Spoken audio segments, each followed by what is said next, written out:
Statistiques descriptives. Il existe deux types de statistiques. Les statistiques purement descriptives, on a des données, comment les décrire, les représenter, qu'est-ce qu'on peut en dire. Et puis les statistiques inférentielles. On a une série de résultats d'une expérience aléatoire grand E. Qu'est-ce qu'on peut dire sur grand E à partir de ces résultats et avec quelle fiabilité? Supposons qu'une roue de la fortune ait produit 20 résultats, 150, 200, 180, etc., jusqu'à 180. Voici les 20 résultats.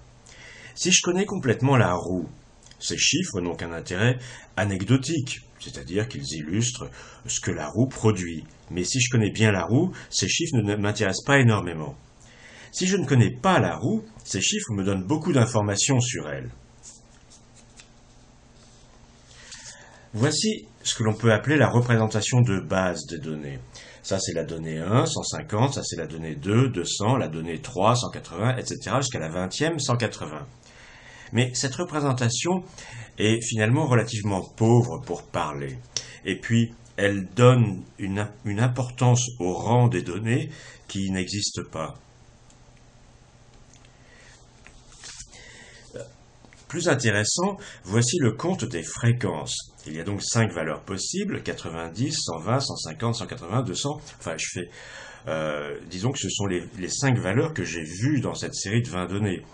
Je fais l'hypothèse que je ne connais pas la roue. Et ces 20 données me donnent des informations. Alors, on peut compter le nombre de fois que j'ai 90, le nombre de fois que j'ai 120, et ainsi de suite.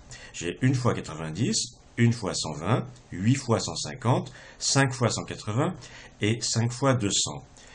Et voici les fréquences, les proportions que cela donne. 5%, 5%, 40, 25 et 25.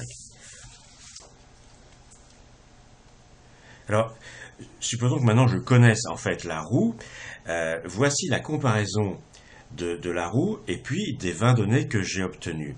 On voit que ça ressemble plus ou moins, mais que ces 20 données sont quand même très éloignées d'une solide description de la roue.